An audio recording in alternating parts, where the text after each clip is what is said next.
obviously he's better. You know, he's whether he's obviously fit to play, we're not really too sure just yet, but he won't be too far away. He's obviously had a knock, and likewise with Pilks, he's played a lot of minutes and a lot of games, and even probably when he wasn't 100%, you know, he wanted to do very well for the club. He wanted to do well for all his teammates, and I applaud him for that.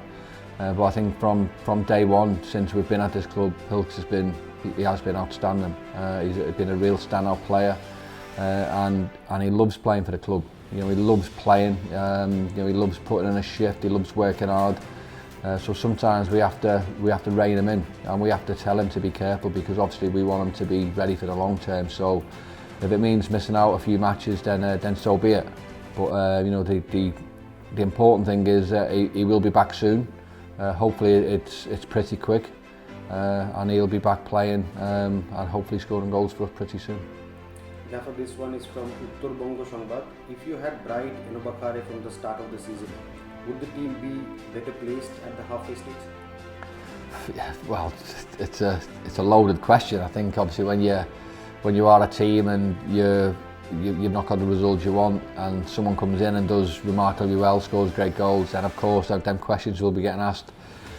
And you know, let's be honest, he's a great player. So whenever you are a great player coming into his side, of course you're going to make them better. So if he was here at the start of the season, I think it's fairly obvious. Great players make games, great players score goals, great players make good players better around them. So of course, yeah, look, if we'd had him at the start of the season, of course we would like to think, but it's just irrelevant, because he wasn't here. We played with what we got, which was obviously we worked as hard as we could, but he's here now. He's enjoying his football. He's a great lad to be around.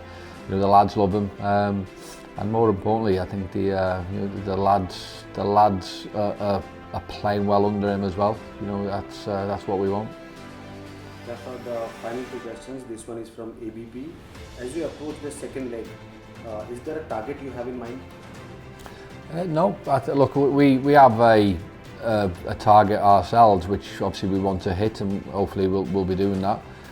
But obviously it's not for me to go out there on record and say, because I don't want to let, you know, our team down, don't want to let our fans down in case we don't reach them targets. But you know, of course, I think whenever you do go into a season, whenever you go into a game, you have the targets, and obviously you want to try and, you know, match them.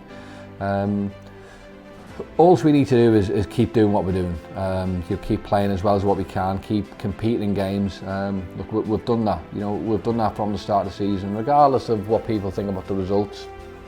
You know, early in the season, okay, it wasn't, you know, favourable for us, but we were actually playing okay.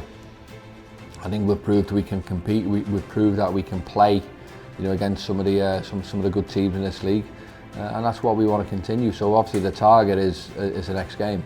You know, the target is to try and win the next game. Then obviously when that game's over, we'll try and win the next game. So you know, the short-term target is to take each game as it comes. I know it's a massively cliched answer, but I think in football, I think you have got to be you know, ready for what's about to come, and you know, and the challenges that are waiting.